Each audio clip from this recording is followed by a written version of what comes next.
pendant un goûter, le 13 janvier.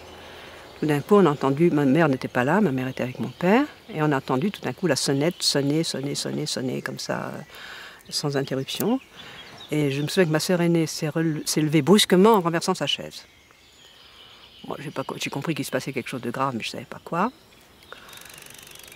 Et voilà, c'était que mon père était mort. Nous étions en train de goûter et la femme de ménage ou quelqu'un vient dire à maman, appeler maman, donc on a compris que... Alors on s'est précipité pour aller chercher le curé qui est venu. Alors le personnel était fou. L'enterrement, c'est très simple. Mireille et moi, les petites, nous ne sommes pas allées au cimetière. Nous sommes restés dans la fameuse salle d'études, je me souviens, puisqu'il y avait encore l'arbre de Noël, et je me souviens qu'on défaisait l'arbre de Noël. Il faisait un temps splendide ce jour-là, un calme. Tout le village suivait bien sûr la charrette qui tirait le corbillard, et le cimetière se trouve assez loin du village, et il fallait toujours tourner avec un angle droit et prendre un tout petit chemin pour monter au cimetière. Et j'entendais les gravissements des roues sur le sable et sur la route. Et à un moment donné, le corbillard s'est arrêté, la charrette s'est arrêtée. Et à ce moment-là, j'ai entendu dans le haut des arbres comme un souffle qui passait. Je n'ai jamais pu entendre depuis ce souffle dans le haut des arbres, sans me souvenir de ce jour où j'avais l'impression que la vie reprenait. Mon nom est Maxime Prodromides. Je suis l'un des nombreux petits-fils de François-Joseph Fournier. Ma mère, Floria, était la dernière de ses filles. Elle avait 7 ans quand il est mort en 1935. Voilà la tombe de François-Joseph Fournier, mort en 1935. Dont le buste a été ramené de Mexico en 1984. Et à côté, sa femme, Sylvia Fournier, née Johnston Levis, qui à l'origine voulait être enterrée en pleine terre, sans pierre tombale sur elle, pour que son corps puisse nourrir la nature. Quand il est décédé, la femme de chambre qui rangeait ses costumes a trouvé dans sa poche une petite clé. Et cette petite clé, nous n'avons jamais su, ni ma mère, ni nous-mêmes, les filles enfants, n'avons jamais su ce qu'elle ouvrait. Elle a gardé tout son mystère. C'était dans les banques que mon père visitait, mais on n'a jamais su ce que cette petite clé ouvrait.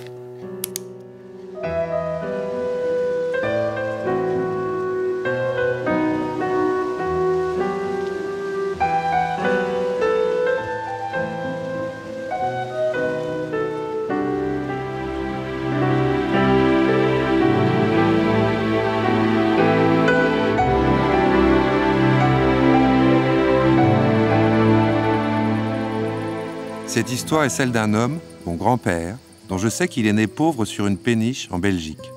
40 ans plus tard, il découvre une mine d'or et d'argent au Mexique. Comme une revanche sur une vie antérieure, il possède une fortune qui désormais fera de lui un homme libre. C'est ce qui lui permet de concrétiser un grand rêve en 1912, quand il achète l'île de Porquerolles dans le sud de la France. Il est né en 1857 et moi en 1965. Je dis mon grand-père, mais lui et moi appartenons à deux mondes si éloignés dans le temps. Ce que je sais de lui ne fait pas, du moins pas encore, un tout. Il y a sans doute des voyages qu'il faut revivre pour que je puisse réellement dire un jour « c'était mon grand-père ». Je suis parti sur les traces de ce Fournier-là, l'aventurier, le risque-tout, débarquant au Mexique à 30 ans. L'homme est alors à la charnière entre deux mondes, la vieille Europe dont il vient et les espaces vierges immenses de ce Mexique à construire où il va.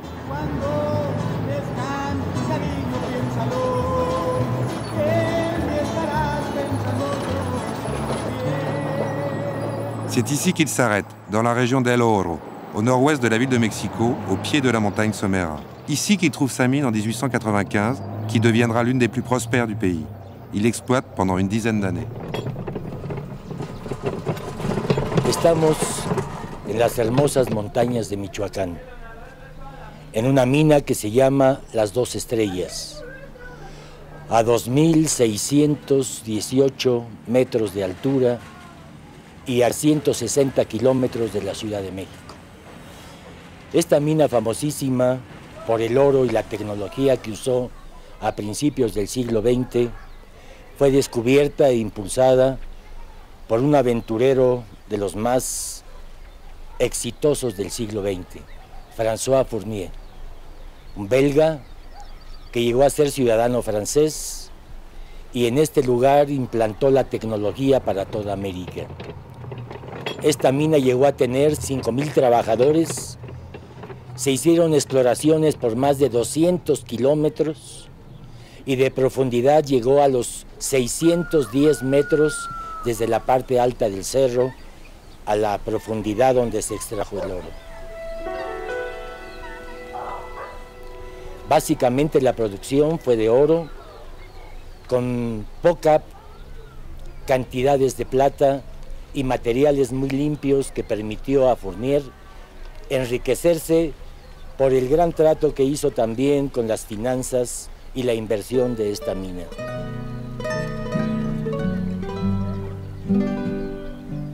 J'avais besoin de comprendre le contexte, j'avais besoin de comprendre le Mexique de cette époque, comment concrètement cette aventure avait pu se réaliser. Je suis allé à Mexico, où j'ai demandé à rencontrer un historien.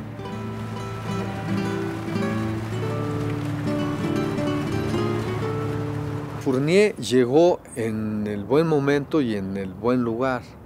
En el buen momento es en el México de fines del 19, principios del 20, en donde se abre al mundo con una seguridad, el crédito está arreglado en el exterior.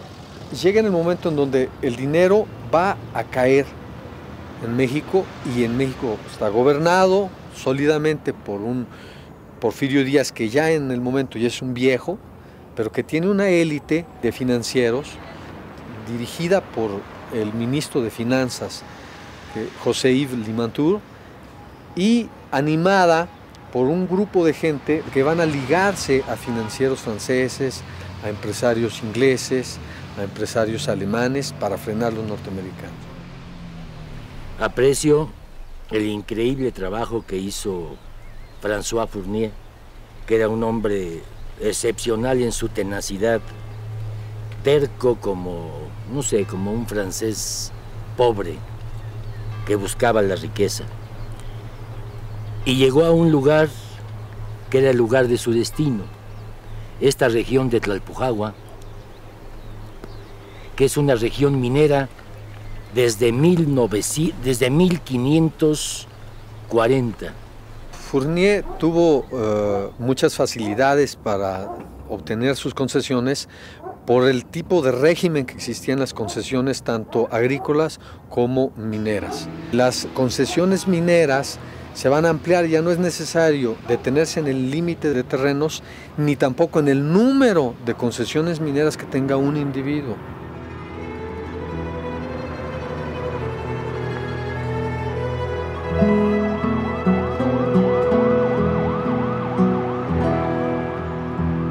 El pretexto es una política muy liberal que tiene en cuenta que para explotar una mina se requiere de mucho capital y por lo tanto de mucha seguridad en la propiedad porque la beta puede salir en cualquier parte.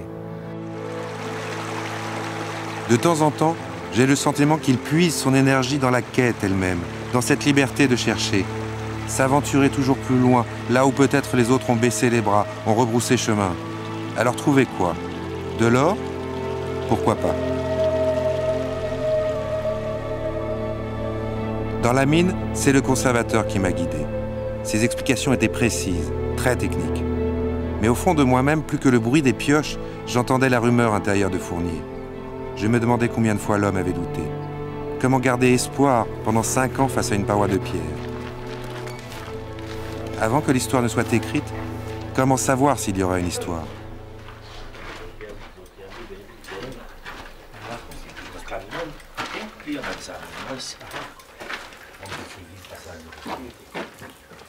Ándale, Cruz, oye, Cruz, ¿eso por qué quedó así? Quedó así porque, digamos, le seguimos, si no nos va a reinar, le seguimos. pero vemos que no hay nada.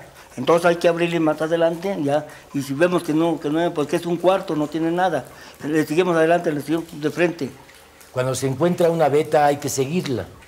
Tiene que hacerse la perforación y hacer los análisis de si tiene valores, de si es costeable o no es costeable, de si hay gente, etc.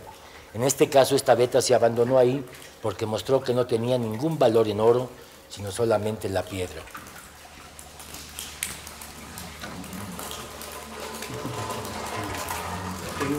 Este es un tiro, pero este tiro va de arrastre. Se llama un chiflón, este es para la ventilación, ¿eh? Porque allá de aquel lado, allá hay el vapor, mira el vapor, y ya con esto ya no hay vapor, porque entra la ventilación. Querían ellos seguir hacia adelante, y así fue como llegó a la veta verde a los 620 metros de distancia. Aquí encontraron también otro túnel, y que lo siguieron por 200, 250 metros. Sí. Vamos a ver qué vemos acá. Aquí se nota la veta ya muy clara, Sí. ancha, Sí. de metro y tantos. Sí. Aquí estamos llegando al final. No se caminó más de aquí, porque al mismo tiempo que llegaban aquí sin encontrar nada, y perdieron 3 meses de tiempo, perdieron trabajadores, maquinaria, no encontraron nada. Y al mismo tiempo se empezaba a encontrar la veta verde, por el otro socavón que vamos a seguir después, la que dio la gran bonanza. No una veta de 1 metro, sino de 60 metros de ancho. Pero hasta aquí llegó. Il y a une vingtaine d'années, ma mère a ressenti le besoin de descendre elle aussi dans cette mine. Retour aux sources ou quête d'un père qu'elle a finalement peu connu. Nous avons fait toute la visite de la mine, et puis à un moment, il s'appuie contre un mur comme ça. Il m'a dit, mais votre père, de toute façon, je le vois. Et moi, comme une idiote, la seule chose que je trouve à lui répondre, j'ai dit, ah bon, et vous le voyez quand? Ah, quand le travail marche bien. Alors ça, c'était tellement... Je retrouvais mon père à travers ma sœur aînée, enfin, etc. Il fallait que le travail marche bien. Et à ce moment-là, il apparaissait. Alors il apparaissait, et oui, celui, s'était évanoui la première fois qu'il l'a vu, il s'était évanoui, mais moi, n'est-ce pas, je lui ai parlé. Je lui ai dit, il vous parle? Oui, il me parle. Il me parle, et puis il m'emmène dans un hangar qui s'appelait évidemment le hangar numéro 13. Et il m'a dit, ben, c'est là que je le vois.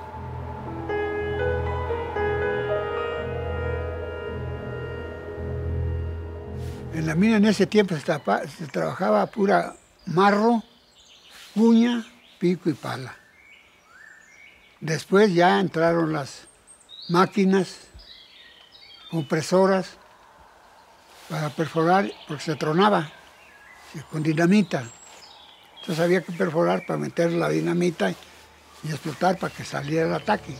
Había desde luego muy buenos perforistas, porque el señor Fournier se supone que sabía bastante de mineral, porque todo estaba muy organizado adentro. No se trabajaba que se cayera allá, se cayera acá, sino sacaba el puro, lo que estaba planeado sacar. La condición era de 18 años de edad para entrar a la mina, pero se entraba de alguna manera porque no era tan delicado, ¿no? Se entraba por alguna recomendación y la edad no valía. Nomás viera que usted era movido, si no para afuera.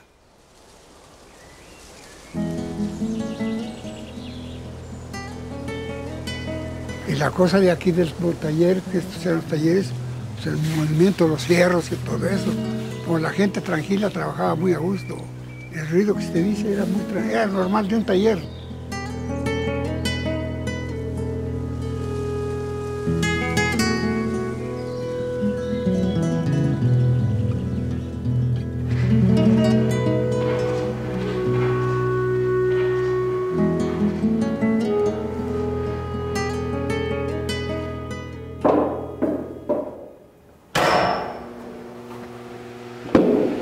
Este taller mecánico se trabajaba con un motor de 20 caballos 28 máquinas que se maquinaban las piezas que salían de acá de la fundición de Fierro Gris para el trabajo del señor Fournier en sus tiempos. En esta mina se usaban muchas piezas que cuando se quebraban, aquí las hacían. Había modelistas para hacerlas en modelos de madera y pasar al taller de fundición y después aquí al taller de mecánico, y de aquí se iban a dar a su servicio. Fabricaban engranes, poleas, bueno, todo lo que estaba aquí que se necesitaba en este trabajo, todo se hacía aquí. Fournier tiene la gran idea de hacer sus talleres de producción y mantenimiento en este lugar. Y ese fue su éxito.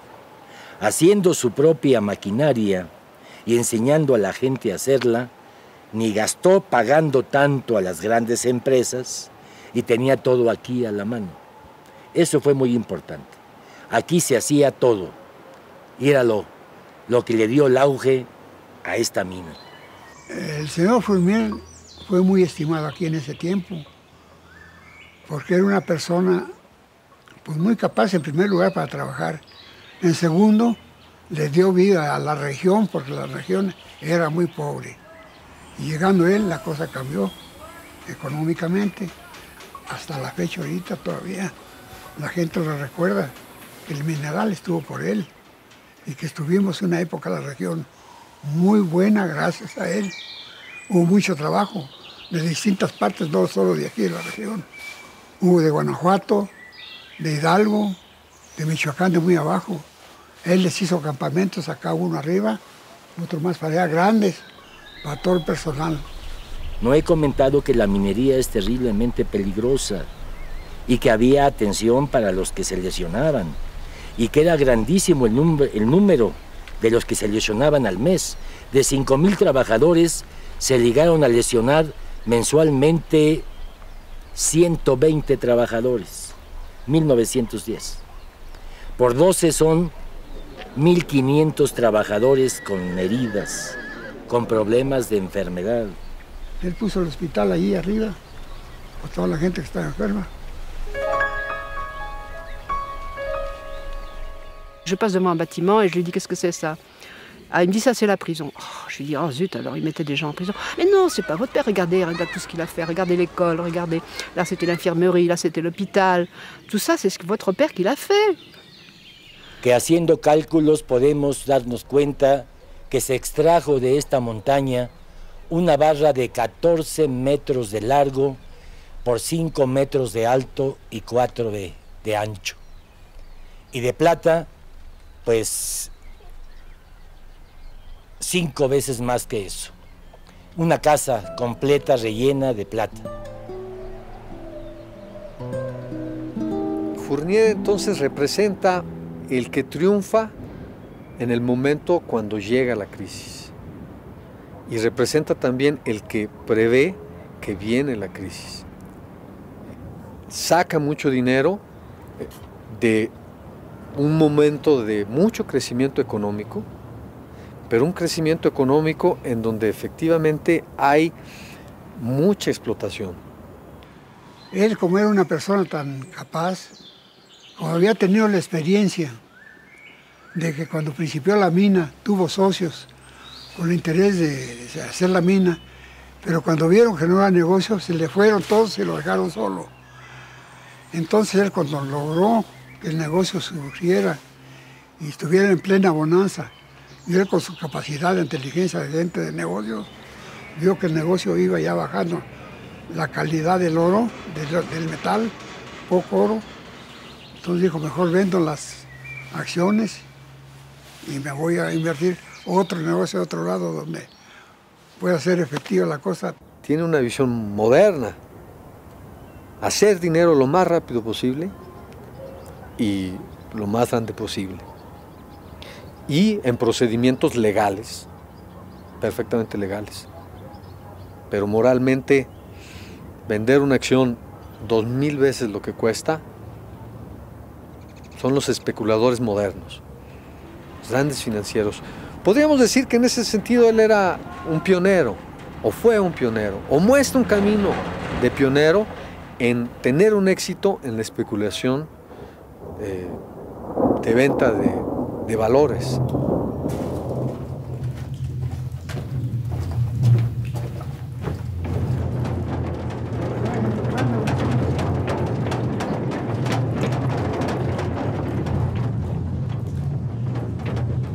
François-Joseph, le découvreur de mines, le bâtisseur, l'organisateur est riche. Maintenant, il peut tout se permettre. Mais que faire vraiment de cette liberté-là? Qu'en pense l'homme, l'intime, le secret? S'arrête-t-il quelquefois pour faire le bilan? Quelles sont les blessures qu'il répare, les revanches qu'il cherche à prendre sur la vie? Peut-être a-t-il voulu cette mine pour oublier celles de charbon qui l'ont vu naître.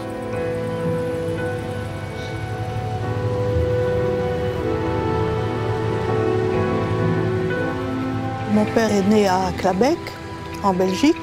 Son père était batelier sur les canaux. Mais étant donné la discrétion de mon père sur son passé, sur la Belgique et tout ça, il n'a jamais voulu en dire plus. Il ne voulait pas en parler, on a toujours respecté ça. Il disait qu'il avait une sœur et un frère. Ma mère et ma sœur aînée ont demandé au notaire, mais il faudrait peut-être chercher du côté, non, M. Fournier a fait tout ce qu'il fallait pour sa famille. Je sais que François-Joseph Fournier est né sur une péniche à Clabec, sur le canal Bruxelles-Charleroi, le 6 décembre 1857. En Belgique, c'est le jour de la Saint-Nicolas, la fête des enfants. Mais pour la famille Fournier, les temps ne sont pas à la fête. La vie est dure sur la péniche. Pourtant, François-Joseph va à l'école, encouragé par son instituteur. C'est le seul de la famille qui saura lire et écrire.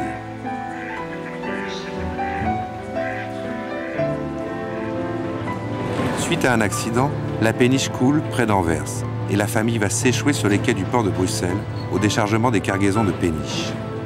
C'est à Lier, en Flandre, où il travaille à la manœuvre des ponts tournants, que son père meurt, usé par le travail. À 16 ans, François-Joseph Fournier se retrouve soutien de famille.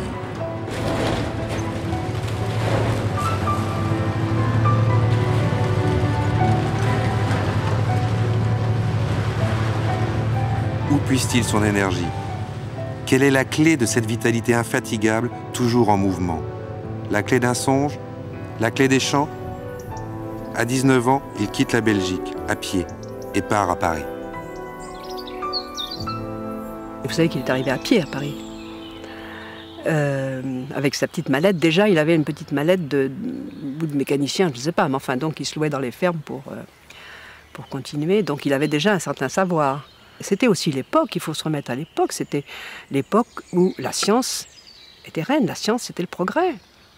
Il a appliqué tout ce qu'il a appris à Paris, soit en étant le laborantin de Chevreul et aussi aux arts et métiers où il était assistant libre, enfin je crois que ça se fait toujours d'ailleurs. Je crois qu'il a appris beaucoup de choses là-bas. Et il est arrivé avec un savoir d'ingénieur, il n'avait pas le titre. Avec la boulimie des autodidactes, François-Joseph lit tout ce qui passe à portée de sa main, dévorant ses livres et publications scientifiques en plein essor, au nom du progrès de l'humanité et d'un seul credo, la foi en la modernité. Mais il a peu de travail, peu d'argent, les temps sont difficiles. Lors d'une conférence aux arts et métiers, il fait la connaissance de l'ingénieur Bourdon, l'inventeur du manomètre à pression. Grâce à lui, il trouve un emploi dans une des usines de la famille. Il travaille sur les circuits à pression des locomotives à vapeur, sa passion.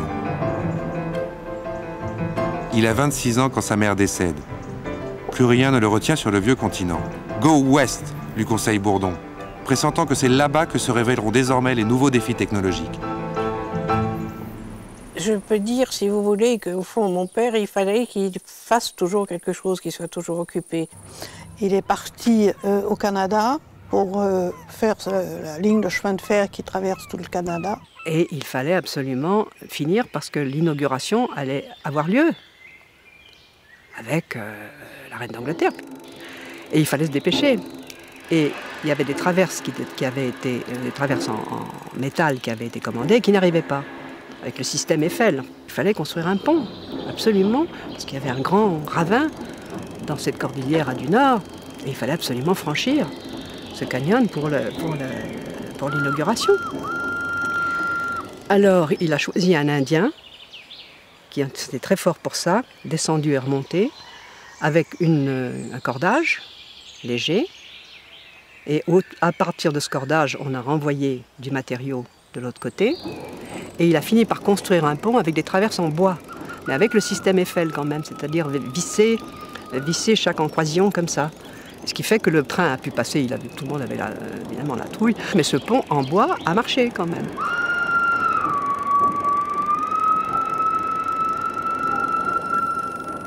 Quand il était au Canada, bon, il couchait dans les wagons avec tout le monde. Et un jour, il y avait le souffle. Il a reçu un souffle, c'était un ours. Alors il a repoussé avec le pied, l'ours a culbuté comme ça, et il a essayé de le canarder, puis il l'a raté. Et quand ça a été terminé, il est parti sur le canal de Panama. Ça fait 4 ans maintenant que François-Joseph Fournier a quitté Paris. Il débarque à Panama tout auréolé de ses succès canadiens, mais très vite l'enthousiasme retombe. Il n'est qu'un ouvrier parmi d'autres aux yeux des Français qui le reçoivent. Le chantier est en pleine débâcle. Le responsable des travaux vient de mourir de la fièvre jaune. Lui aussi tombe malade, victime du vomito negro. Mais il est guéri par des Indiens. François-Joseph quitte Panama 1 an plus tard et poursuit sa route vers San Francisco en passant par le Cap Horn.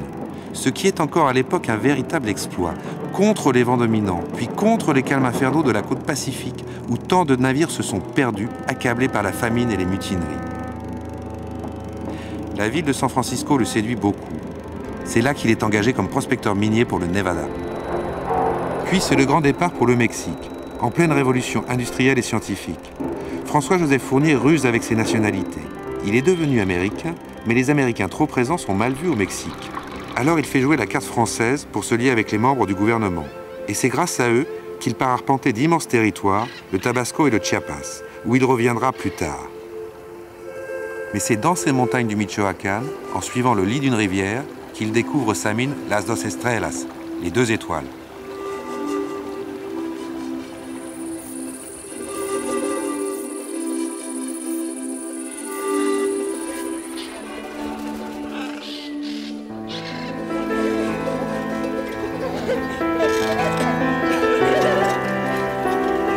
« 1909, 10 ans plus tard. François-Joseph aurait pu s'en tenir là. Mais non, il lui faut d'autres espaces à conquérir, d'autres terres à coloniser.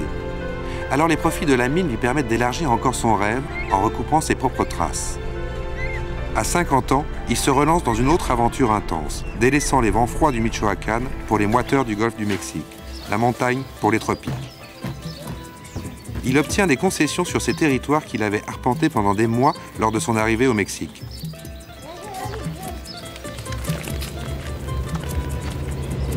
Vaste entreprise.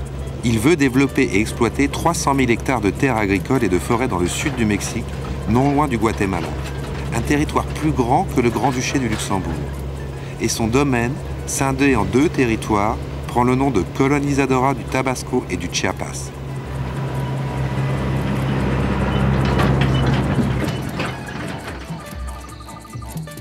François-Joseph Fournier diversifie ses activités. En plus de la prospection pétrolière au bord du golfe du Mexique, il organise les plantations de canne à sucre, la culture des ananas et des agrumes, il fait élever du bétail.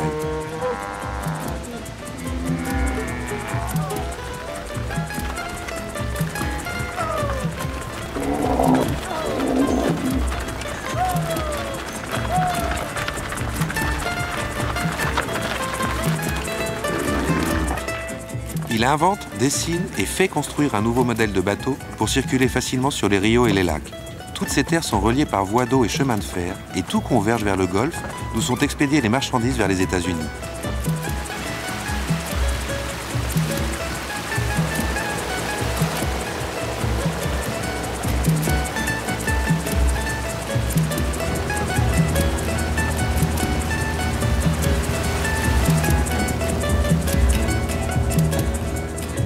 Au bord du lac Rosario, François-Joseph fait construire une raffinerie de canne à sucre.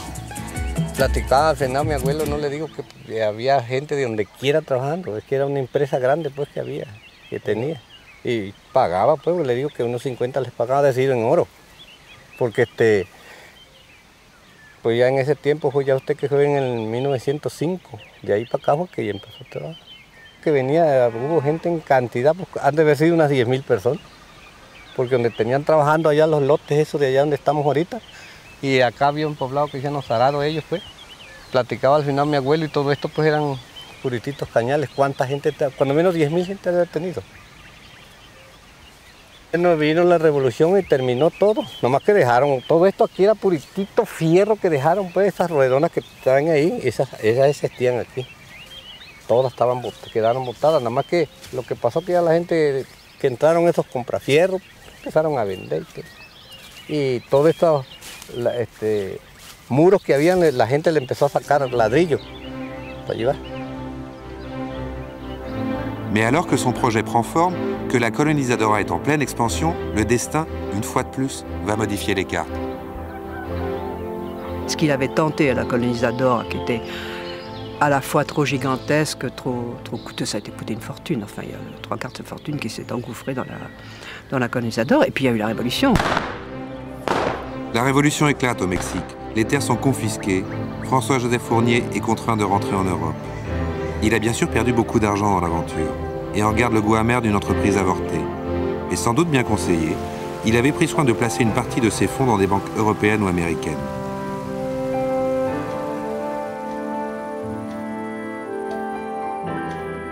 Il a donc le loisir de rebondir, de relancer son énergie à l'assaut d'un nouveau défi. Et la première chose qu'il a achetée en France, c'est une île dans la Marne pour pouvoir aller pêcher.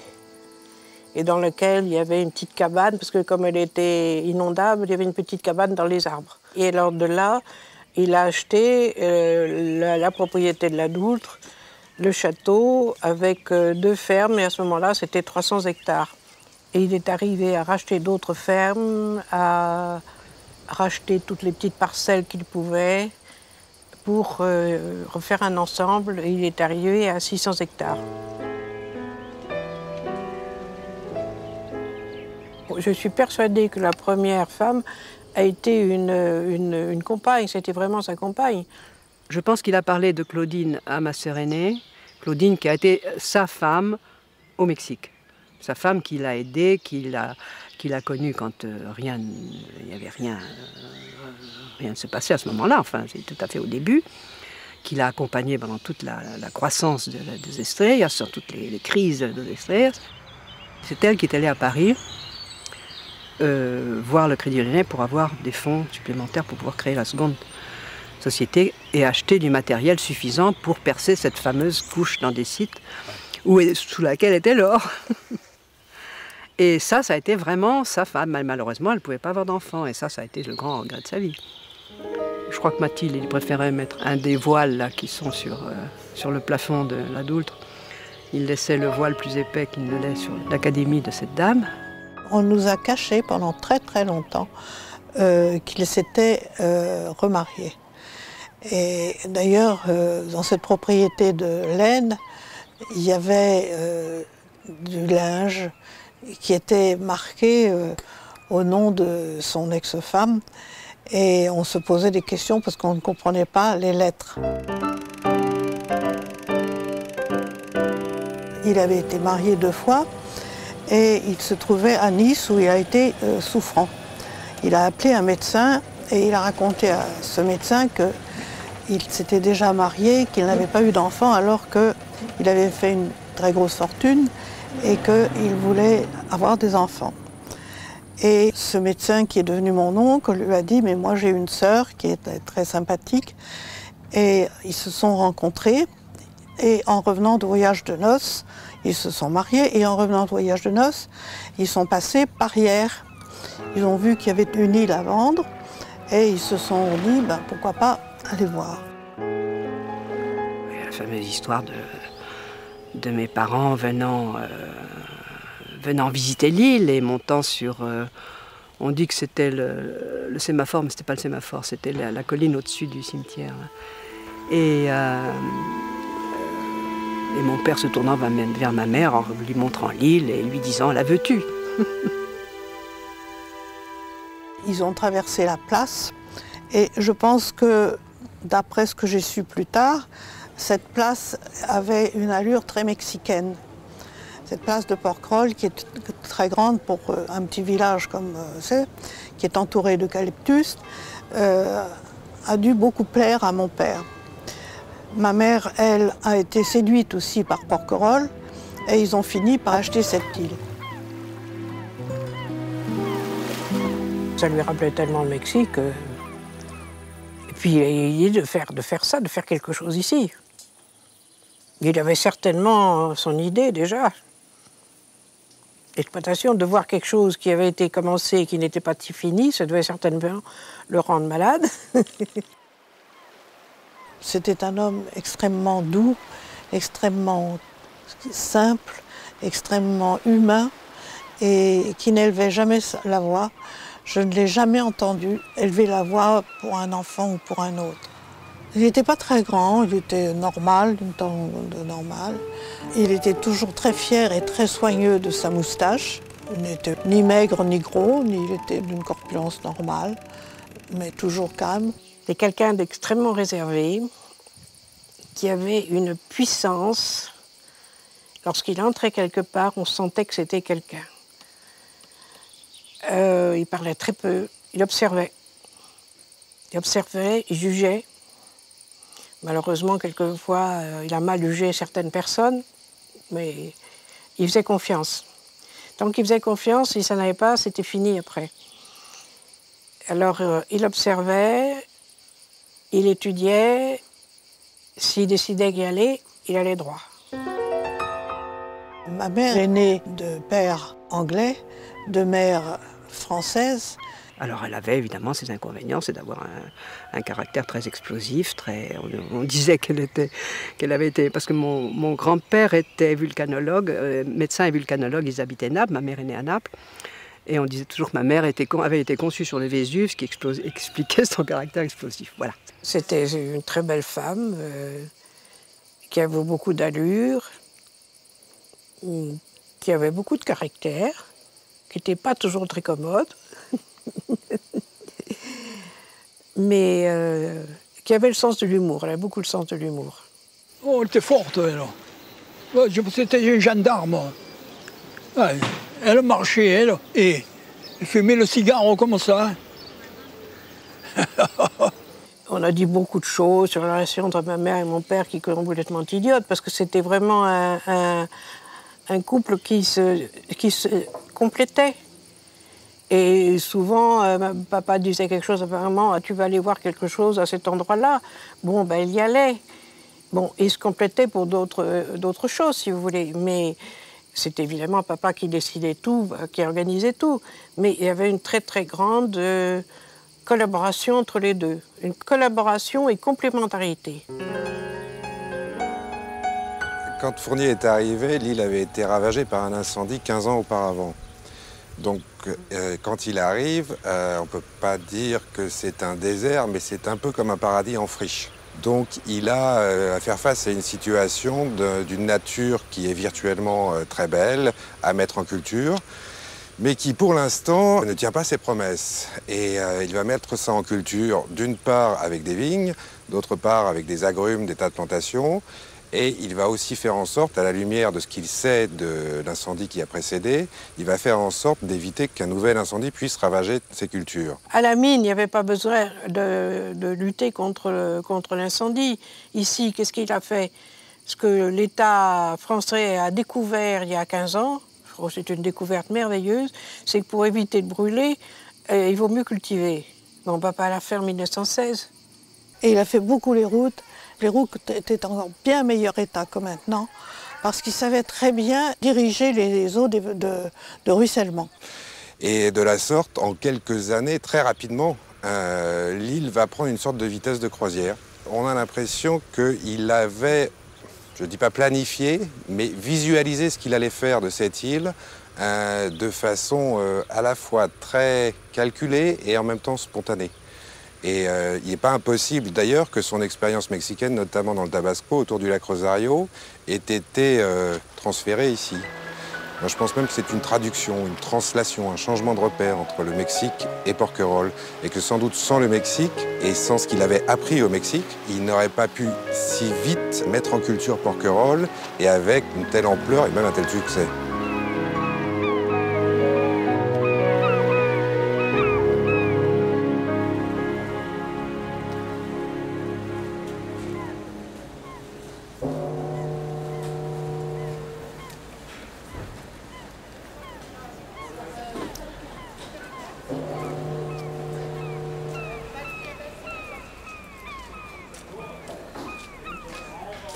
Ils cherchaient des familles pour venir travailler. Et c'est là que mes parents, j'habitais Toulon. Mes parents sont venus. Alors ici, la Little Italy de Porquerolles, il y a toutes les familles italiennes qui sont venues à l'époque de Fournier, comme les Borgna, les Masella qui étaient de Ponza, une île dans le sud de l'Italie, les Canessa qui venaient de Gênes, eux, donc plus au nord, Monacci qui venait aussi de Ponza, avec les Chiappi, Stagnari, et tous ces noms de consonances italiennes qui sont venus à l'époque de François-Joseph Fournier pour travailler sur l'île, ont constitué une communauté auquel se mêlaient aussi quelques Espagnols comme les Sanchez, ce qui a fait de Porquerolles une sorte de petite Babel méditerranéenne, où cette communauté vivait en harmonie avec les Provençaux qui étaient déjà installés avant l'arrivée de Fournier ici.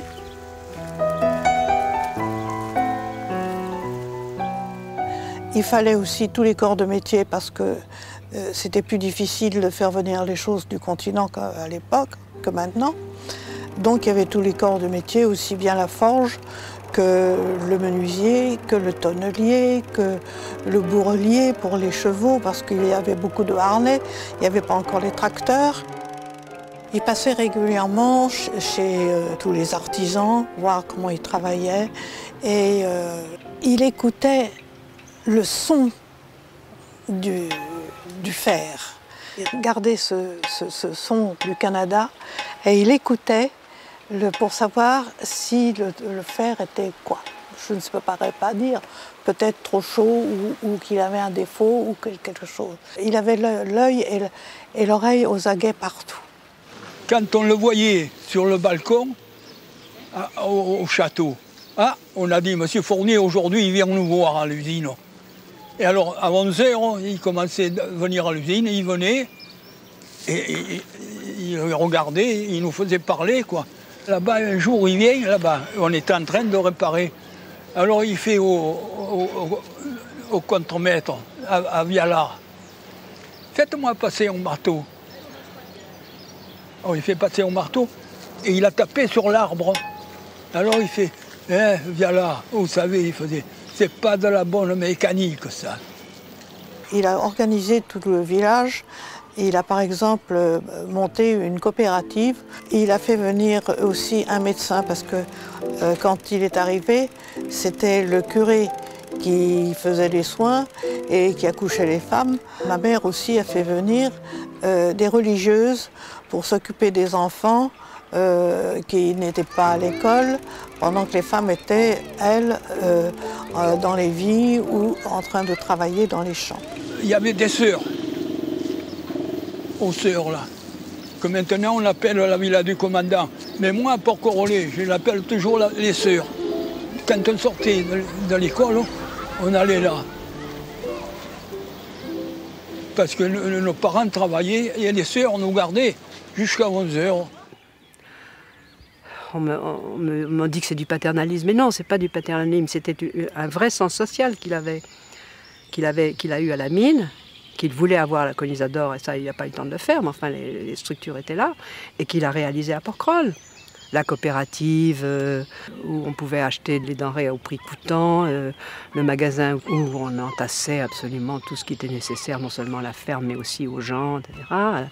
Il avait créé une espèce de système de sécurité sociale qui a été après transmis à la MSA quand la MSA est arrivée. Il y avait tout ce côté social qui venait de son enfance à lui, de la modestie de son extraction et de ses problèmes qu'il a eus quand il était très jeune, des petits, qu'il a su transmettre là. La sécurité dans le travail aussi, ça c'est très, très important. Et je sais que c'était comme ça aussi à la mine. À l'âge de 10 ans, ma mère, on m'a levé. Elle m'a dit, j'étais l'aîné de 3. Et elle m'a dit, tu sais, il faut aller travailler. Alors j'ai quitté l'école et je suis venu travailler au domaine. Alors j'ai commencé avec les femmes, à la campagne, à arracher l'herbe, ramasser les serments, faire la vendange, tout ça. Et puis alors après j'ai grandi. On m'a mis travailler avec le plombier. Alors là j'ai encore grandi. On m'a envoyé à l'usine travailler électrique. Et j'ai toujours resté là. Voilà une photo de la maison où nous habitions. Ici, en face, se trouvait le bureau du régisseur, la laiterie, l'étable, l'écurie où il y avait une vingtaine de chevaux parce qu'il n'y avait pas encore les tracteurs, la distillerie, et en face se trouvait la maison, ce qu'on appelait la maison tremblante, et où il y avait tous les corps de métier. C'était dans un endroit qui s'appelait la maison tremblante, la forge. Le bruit de fond, c'était la forge. Et au-dessus de tout ça, il y avait les bruits de charrette, il y avait les bruits de... Pendant les vendanges, il y avait beaucoup d'agitation, forcément. Il y avait les tombereaux qui arrivaient, tombereaux traînés par des chevaux. C'était comme un orchestre.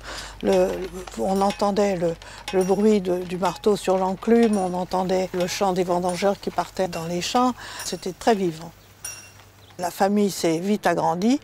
Il y a eu 6 filles et un garçon. Donc il fallait tout le personnel qui allait avec, nurse, institutrice, puisque nous n'allions pas à l'école, et des professeurs de langue et de piano, parce que ma mère voulait que nous ayons une instruction très complète.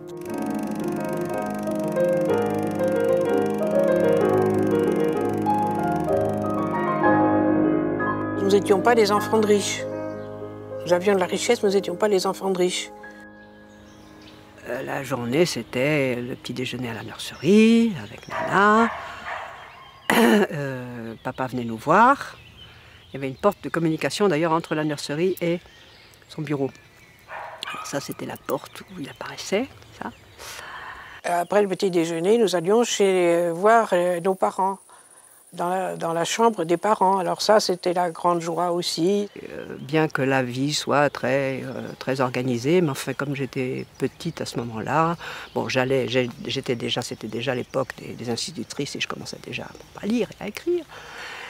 Mais je crois que j'étais peut-être plus libre avec eux que les aînés, finalement.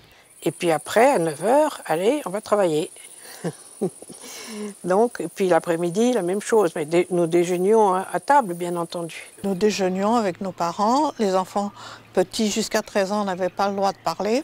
À cette époque-là, les enfants ne parlaient pas tellement à table, mais ils écoutaient. Alors on comprenait ou on ne comprenait pas, bien sûr.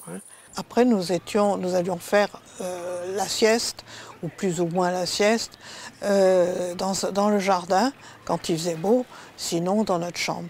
La sieste ou pas la sieste, la promenade, le goûter où aussi toute la famille était là. Donc il y avait les parents, papa ne venait pas chaque fois, mais souvent. Les parents, la nurse, l'institutrice, la secrétaire, les 7 enfants. Et nous allions faire des grandes balades dans la brousse, on était un peu des filles sauvages. Hein. Il y avait ça, il y avait ce côté-là, il y avait un côté très, pas strict, mais enfin quand même régulé. Et puis d'un autre côté, c'était la vie sauvage.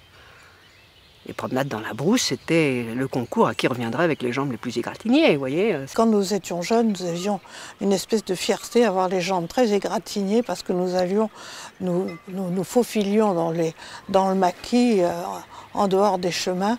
Et plus nous étions égratignés, plus ça voulait dire que nous avions bravé le maquis.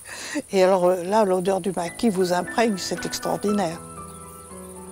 Ma mère, tous les soirs, était en grande tenue, en grande robe longue, et mon père, toujours en jaquette, et comme s'ils étaient, alors qu'il n'y avait personne, et les aînés dînaient avec eux.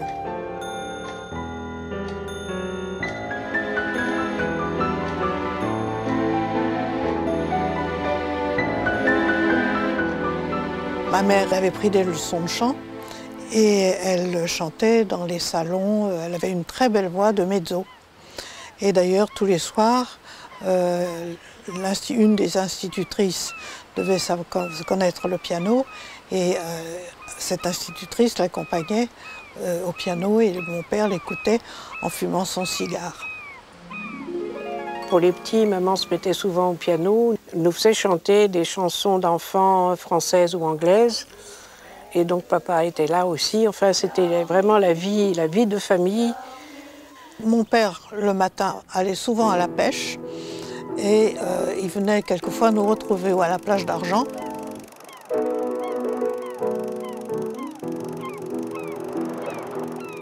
Et là, j'ai un souvenir très précis de la leçon de pêche de mon père, quand je devais avoir 6 ans, quoi, quelque chose comme ça, auprès d'un étang qui est là-bas de l'autre côté.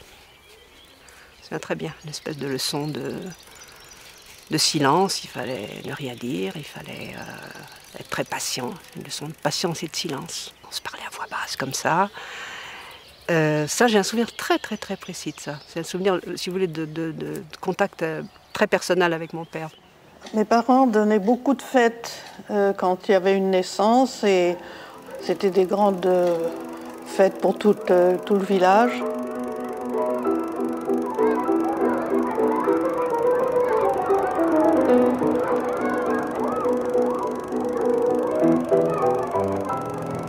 Il y avait des jeux, il y avait de danse dans le sac, ou bien on mettait des œufs dans des cuillères et il fallait mettre cette cuillère dans la bouche et on faisait des courses. Enfin, c'était toutes sortes de jeux qui animaient beaucoup le village.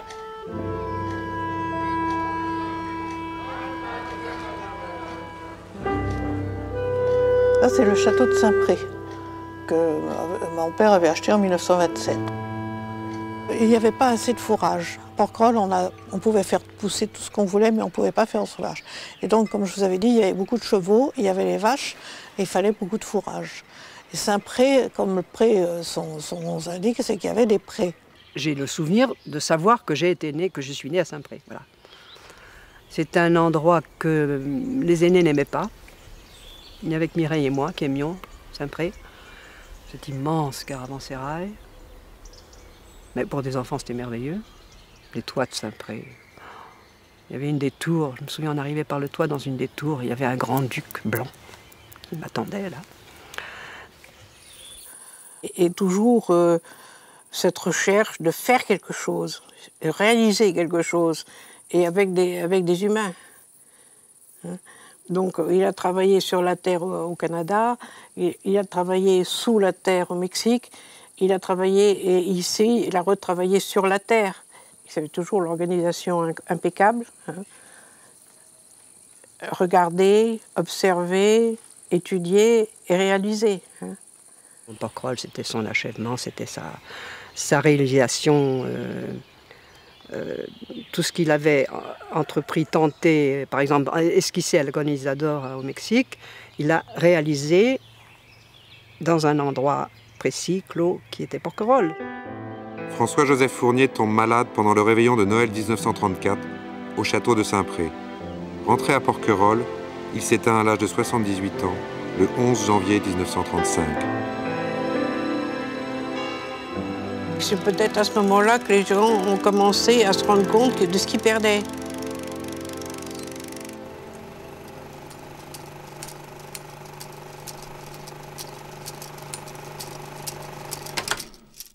Les conflits familiaux ont commencé.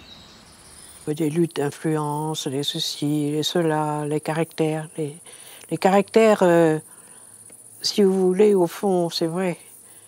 Papa, c'était le solide, c'était le raisonnable.